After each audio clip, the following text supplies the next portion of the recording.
Assalamualaikum warahmatullahi wabarakatuh.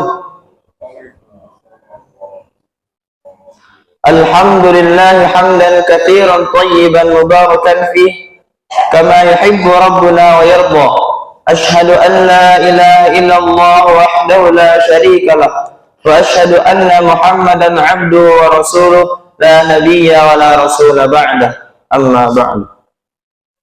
Para jamaah yang dirahmati oleh Allah Subhanahu wa taala, marilah kita mentadaburi isi kandungan dari surat An-Nas.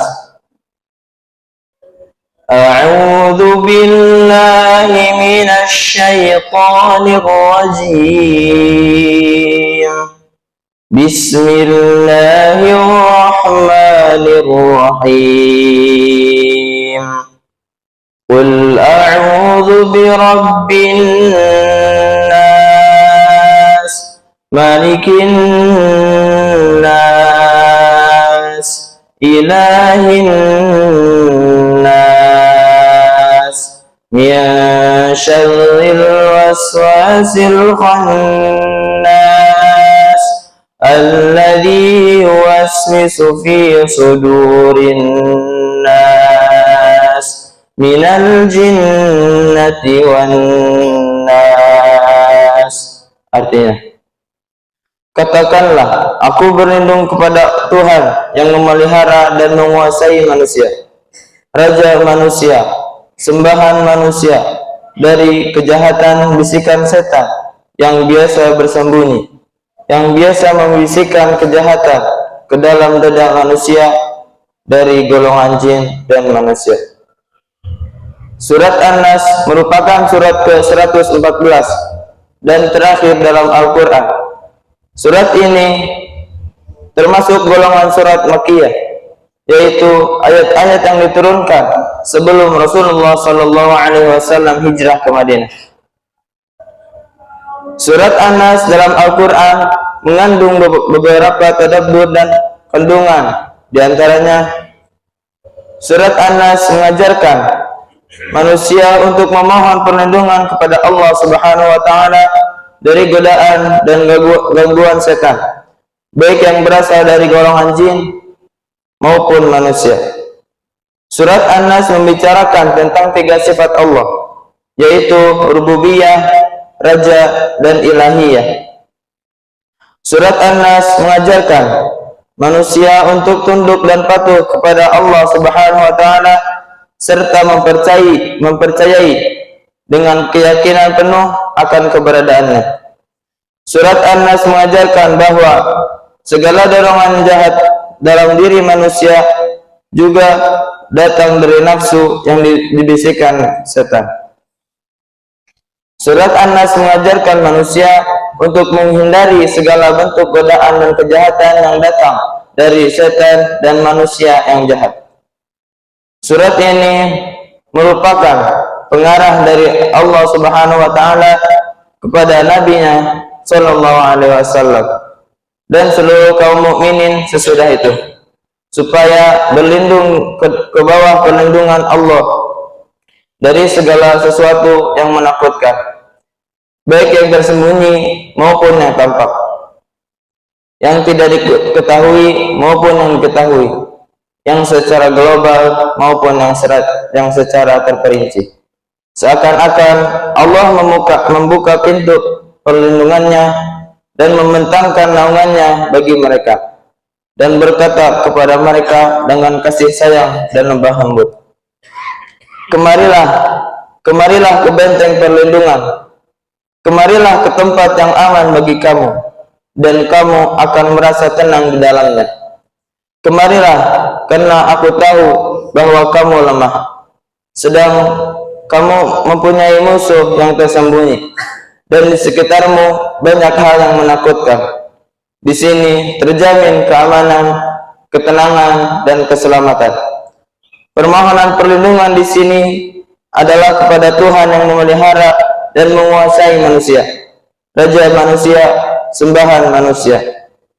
Sedangkan yang dimohonkan perlindungan darinya ialah kejahatan bisikan setan yang biasa bersembunyi, yang biasa membisikkan kejahatan ke dada manusia dari golongan jin dan manusia.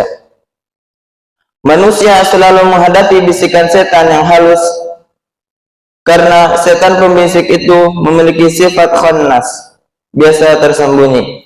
Apabila mendapatkan kesempatan yang tepat, ia pun beraksi dan menyampaikan bisikannya. Tapi Rasulullah SAW berkata, setan itu tetap berada di hati anak Adam.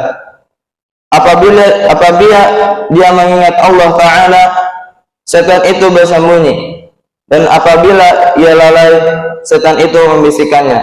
Hadis riwayat Bukhari. Adapun mengenai manusia, kita mengetahui banyak tentang bisikan mereka. Kita mengetahui pula bahwa di antara bisikannya itu ada yang lebih berat daripada bisikan setan. Kawan yang jahat membisikkan kejahatan ke dalam hati dan pikiran kawannya tanpa perhitungan dan tanpa berhati-hati, karena dia adalah kawan terpercaya.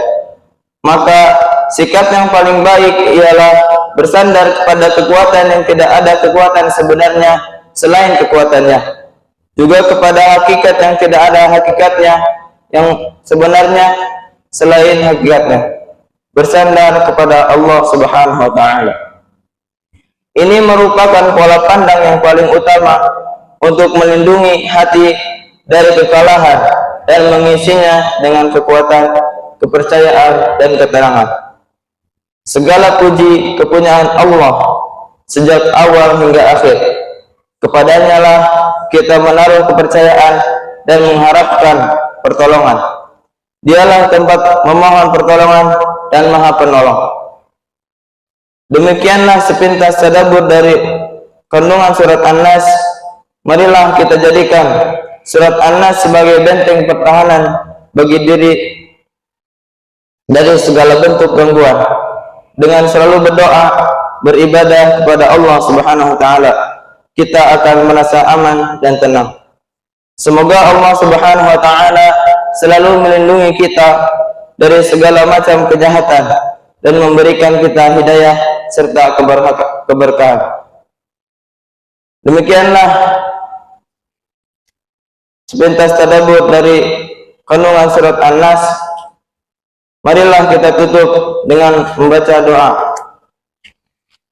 Ala hadhihi niyyah wa likulli niyatin salihah. Al-Fatihah. A'udzu billahi minasyaitonir rajim. Bismillahirrahmanirrahim. Alhamdulillahi rabbil alamin. Ar-Rahmanir Rahim. Maliki yaumiddin. Iyyaka na'budu wa iyyaka nasta'in. Ihdinas siratal mustaqim. Siratal ladzina an'amta 'alaihim ghairil maghdubi 'alaihim waladdallin. Bismillahirrahmanirrahim. Alhamdulillahi rabbil alamin. Hamdan yuafi ni'amahu wa yukafi'u mazidah. Ya Rabbana lakal hamdu lakas syukru kama yanbaghi li jalali wajhikal karim wa 'azimi sultanik. Allahumma salli wa sallim ala sayyidina Muhammadin wa ala ali sayyidina Muhammad. Allahumma ighfir lil mu'minina wal mu'minat wal muslimina wal muslimat al ahya'i minhum wal amwat, innaka sami'un qaribun mujibud da'wat wa ya qadiyal hajat. Ya Allah yang maha besar dan maha kuasa, kami mohon kepada Engkau ya Allah untuk para musyrik, pemberi wakaf, orang tua asuh, donatur, pembina dan pengurus yayasan, pengurus ponpes, bapak ibu jamaah salat subuh Masjid Zaratul Abrar, dan umat muslimin dan muslimat. Diampuni dosa-dosanya, dosa besar, dosa kecil, disengaja ataupun tidak disengaja. Diberi hidayah agar dapat melaksanakan semua perintahmu dan meninggalkan semua laranganmu. Diberi kesehatan agar bisa istiqomah dan melaksanakan ibadah baik yang wajib maupun yang sunnah. Diberi rezeki yang luas dan berkah agar mau berbagi kepada anak yatim dan duafa dan perjuangan Islam. Diberi kemampuan bisa bersabar jika menerima musibah dan pandai mensyukuri kenikmatan. Diberi keturunan yang qurrata a'yun, keturunan yang saleh dan salihah. Rabbana atina fid dunya hasanah wa fil akhirati hasanah wa qina adzaban nar. Subhana rabbika rabbil izzati amma yasifun. Wassalamun alal mursalin. Walhamdulillahi rabbil alamin. Wassalamualaikum warahmatullahi wabarakatuh.